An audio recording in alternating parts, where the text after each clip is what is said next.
আপনি তো সবচেয়ে শক্তিশালী প্রাণী, আপনিই আমাদের রাজা। সে অনেক অনেক দিন আগের কথা। চারদিকে তখন কি সুন্দর সবুজ বন, ঝোপঝাড়, আর দিগস্তে ঝুঁকে পড়া নীল আকাশের ছোঁয়া। এরকম দিনগুলোতে মানুষেরা থাকত লোকালয়ে আর পশুরা জঙ্গলে।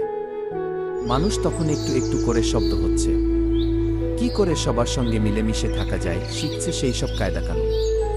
ওদিকে বনে বনে তখন পশুদের রাজত্ব, হাজার রকমের প্রাণী, অসংখ্য পাখপাখালি। বেশ শান্তিতেই কাটছিল বনের পাখি আর প্রাণীদের দিনগুলো। কিন্তু একদিন হলো কি, তারা খেয়ে মস্ত একটা হাতি এই বনে ঢুকে পড়ল। হাতিটার সে কি বিশাল শরীর, পাগুলো বটপাকুট গাছের মতো মোটা, সুট এতটাই লম্বা যে আকাশের গায়ে গিয়ে বুঝি ঠেকবে। তার গায়েও অসীম জোর। এই শরীর আর শক্তি নিয়েই তার যত অহংকার, মেজাজটাও দারুণ তিরিক্ষি। তো যেই না হাতিটার ওই বনে ঢোকা, অমনি শুরু হয়ে গেল তোলপাড়। নতুন অতিথি এসেছে, সবাই স্বাগত জানাবার জন্য প্রস্তুত হচ্ছে। কিন্তু ওই দুষ্ট হাতিটার সে কি তুলকালাম কাণ্ড। খুব জোরে গলা ফাটিয়ে দিল প্রচণ্ড একটা হুঙ্কার। থরথর করে কেঁপে উঠল সমস্ত বন। গাছে গাছে পরম নিশ্চিন্তে বসেছিল পাখি, তারা ভয়ে ডানা ঝাপটাতে শুরু করল। মাটির তলায় লুকিয়েছিল যে ইঁদুর, গোবরে পোকার দল।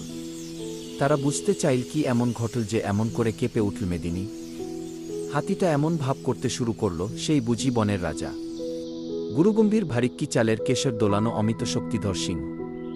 সেও হাতিটার কাছে আসতে ভয় পায়। হালুম বাঘ মামা, সেও হাতিটার ধারে কাছে ঘেঁষতে চায় না। একবার তো কি জানি কি হয়েছে, নিরীহ একটা হরিণকে শুডে জড়িয়ে ছুঁড়ে ফেলে দিল দূরে। আরেকবার ছোট্ট একটা পিঁপড়ে পায়ের তলায় পিষে মেরে ফেল। সেই থেকে বনের কোনো পানি হাতিটার ছায়াও মারাত না। দিনে দিনে হাতিটা হয়ে উঠল আরও অহংকারী। এই নিয়ে বনের কারো মনে শান্তি নেই। কিন্তু এভাবে কি দিন যায়? এক সন্ধ্যায় বনের সব প্রাণী এসে জড়ো হলো সিংহের গুহায়। সিংহ মহাশয়, এই অত্যাচারী হাতির হাত থেকে আমাদেরকে রক্ষা করুন। সে যাকে সামনে পাচ্ছে তাকেই সুর দিয়ে ছিটিয়ে মারছে, আর না হয় পায়ের নিচে পিষিয়ে মারছে। আমাদেরকে বাঁচান এই হাতির হাত থেকে। ওরে বাবা, বলে কি না, আমার পক্ষে সম্ভব নয়। শেষে দেখা যাবে আমাকেই হাতি তার পায়ের নিচে পিষিয়ে মেরে ফেলেছে। এত শক্তি আমার নেই। তোমরা বরং বাঘের কাছে যাও, সে যদি কিছু করতে পারে। সিংহের কথা শুনে সবাই হতাশ হয়ে গেল। হতাশায় পড়ে সবাই গেল বাঘের কাছে। বাঘ সবার কথা শুনে বলল, আমার কি মাথা খারাপ হয়েছে?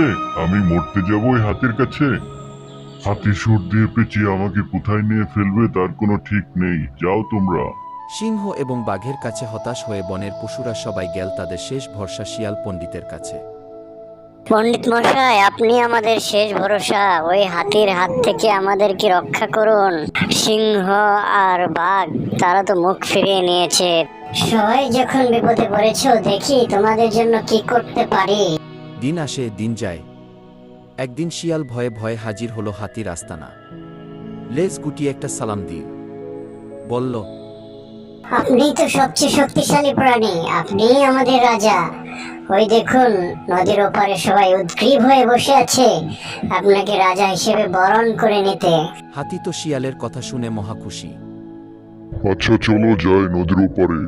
আমি সাঁতরে নদী পার হচ্ছি, রাজামশাই আপনিও আসুন। উচকে শিয়ালটা যদি নদী সাঁতরে পার হতে পারে, আমিও পারবো। মস্ত বড় তার শরীর আর কি ভারী। হাতিটা নদীর পানিতে পা দিল। অমনি তার ভারী শরীর একটু একটু করে তলিয়ে যেতে থাকল। তলিয়ে যেতে যেতে হাতি বলল, শিয়াল হয়ে আমাকে বাঁচাও, আমি ডুবে যাচ্ছি। শিয়াল ততক্ষণে নদী পার হয়ে তীরে উঠে এসেছে। বনের সমস্ত প্রাণী তার পেছনে এসে দাঁড়াল।